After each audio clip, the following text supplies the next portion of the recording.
2000 বছর আগে একজন দাস, হ্যাঁ দাস, এমন একটা আইডিয়া দিয়ে গিয়েছিলেন যেটা আজও তোমার জীবন বদলে দিতে পারে। তার নাম এপিকটিটাস। আর তার একটা কথা, যদি তুমি সত্যিই বুঝে নাও, তোমার অ্যাংজাইটির অর্ধেক আজই কমে যাবে। আমরা প্রতিদিন যা নিয়ে চিন্তা করি তার বেশিরভাগই এমন জিনিস যেটা আমাদের হাতেই নেই। মানুষ কি ভাববে, ফলাফল কি হবে, ভবিষ্যতে কি ঘটবে। আজকে আমি তোমাকে একটা ফ্রেমওয়ার্ক দেব যেটা দিয়ে তুমি বুঝতে পারবে ঠিক কোথায় তোমার এনার্জি দেওয়া উচিত আর কোথায় একদম না। এপিকটিটাস ছিলেন রোমের একজন দাস, পরে দার্শনিক হয়ে ওঠেন। তিনি বলেছিলেন, পৃথিবীর সব জিনিস দুই ভাগে ভাগ করা যায়, যেটা তোমার কন্ট্রোলে আছে আর যেটা নেই। তোমার কন্ট্রোলে আছে তোমার চিন্তা, তোমার প্রচেষ্টা, তোমার প্রতিক্রিয়া, তোমার সিদ্ধান্ত। তোমার কন্ট্রোলে নেই অন্যের মতামত, আবহাওয়া, ফলাফল, পাস্ট, অন্য মানুষের আচরণ। সমস্যাটা হলো আমরা সময়ের 80% খরচ করি সেই দ্বিতীয় লিস্টটা নিয়ে চিন্তা করে। ভাবো তো, পরীক্ষার রেজাল্ট নিয়ে চিন্তা, চাকরির ইন্টারভিউয়ের পর কি হবে নিয়ে রাত জাগা, সমাজ কি বলবে সেই ভয়ে সিদ্ধান্ত না নেওয়া। এগুলোর একটাও তোমার কন্ট্রোলে নেই। তুমি কন্ট্রোল করতে পারো শুধু তুমি কতটা প্রস্তুতি নিয়েছ, তুমি ইন্টারভিউতে কতটা অনেস্ট ছিলে, তুমি নিজের সিদ্ধান্তে কতটা শিওর ছিলে। আমাদের পরিবার, সমাজ সবাই আমাদের শিখিয়েছে মানুষ কি বলবে ভাবতে। কিন্তু এপিকটিটাস বলতেন, অন্যের মতামত তোমার না, ওটা তাদের। তুমি শুধু নিজের অংশটার জন্য দায়ী। ধরো তুমি একটা বিজনেস আইডিয়া নিয়ে কাজ শুরু করলে। তুমি কন্ট্রোল করতে পারো কতটা রিসার্চ করছো, কতটা এফোর্ট দিচ্ছ, কিভাবে কাস্টমারের সাথে ব্যবহার করছো। তুমি কন্ট্রোল করতে পারো না মার্কেট কিভাবে রিয়্যাক্ট করবে, কম্পিটিটর কি করবে, ইকোনমি কেমন থাকবে।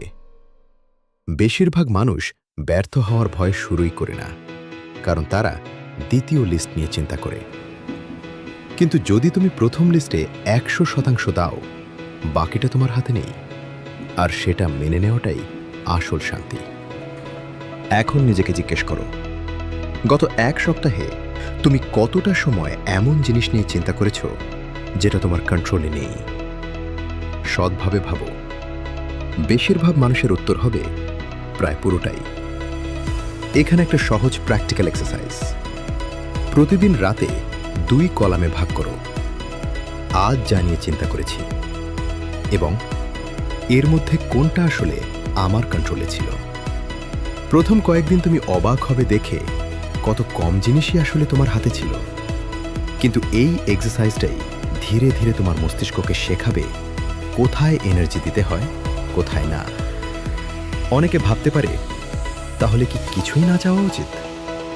না, এপিকটিটাস কখনো বলেননি চেষ্টা করো না। তিনি বলতেন, চেষ্টা তোমার কন্ট্রোলে, ফলাফল না।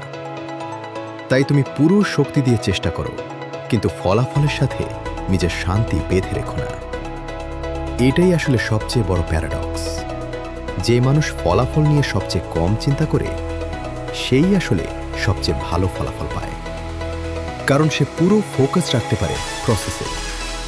তাহলে চিন্তা করো, তুমি যদি আজ থেকে ডিসাইড করো, আমি শুধু আমার এফোর্ট নিয়ন্ত্রণ করব, বাকিটা যেভাবে আসে আসুক, তোমার জীবন থেকে কতটা অ্যাংজাইটি কমে যাবে।